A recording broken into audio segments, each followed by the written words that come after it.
نحمده ونصلي على رسوله الكريم أما بعد أحسن الكلام كلام الله وأحسن الهدي هدي محمد صلى الله عليه وسلم. حضرات محترم،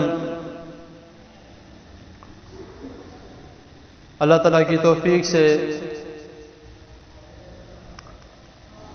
اذان کے احکام و مسائل آپ کے سامنے اختصار کے ساتھ بیان کیے جا رہے ہیں.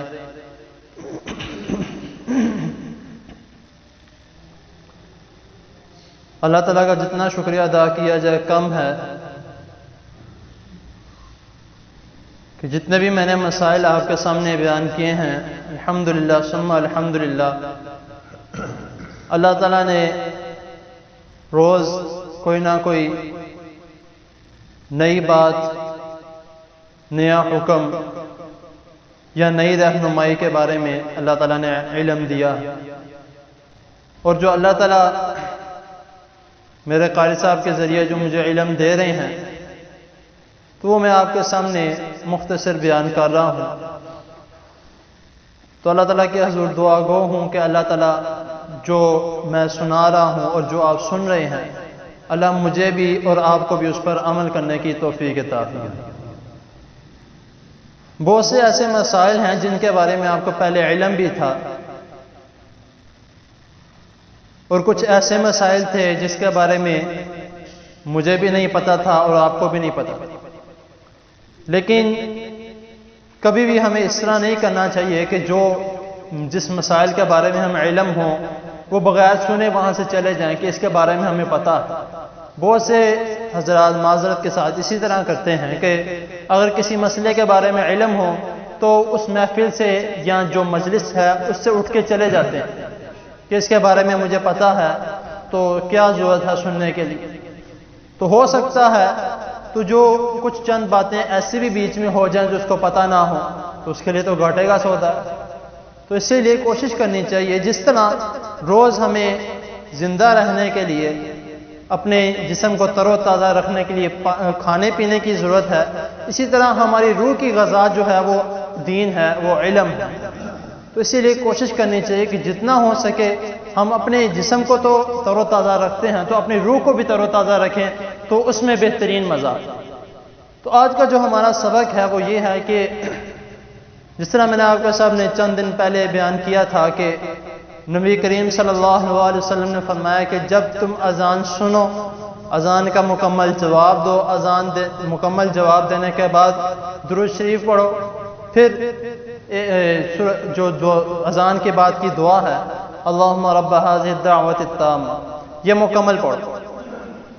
تو اس کے بعد جو اگلی دعا ہے جس کے بارے میں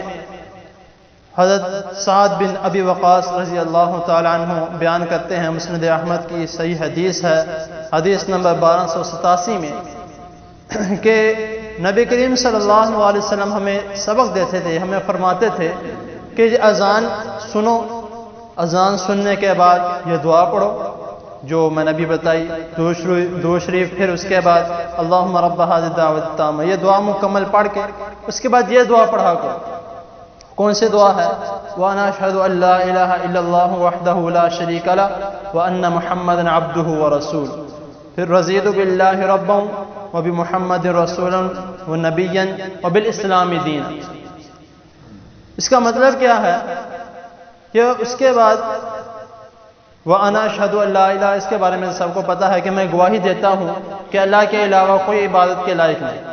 اور محمد صلی اللہ علیہ وسلم اللہ کے بندے اور اس کے رسول ہیں. تو جو رضیت باللہ ربا وبالاسلام دینا وبمحمد رسول النبی صلی اللہ علیہ وسلم، اس کا مطلب کیا ہے کہ اس میں ایک بہت ہی مختصر سا جواب ہے لیکن بہت ہی جامع ہے کہ رضیت باللہ ربا، میں اس بات پہ راضی ہوں کہ اللہ میرا رب ہے،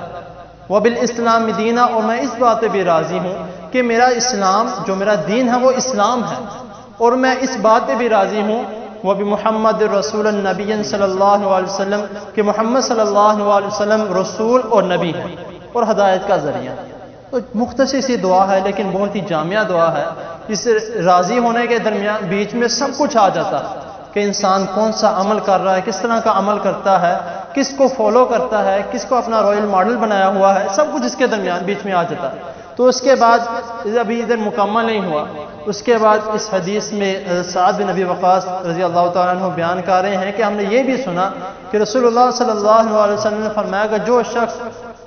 اذان کی آواز سننے کے بعد مکمل جواب دینے کے بعد یہ پڑھتا ہے، غفر له ذنبہ، اس کے سارے گناہ معاف ہو۔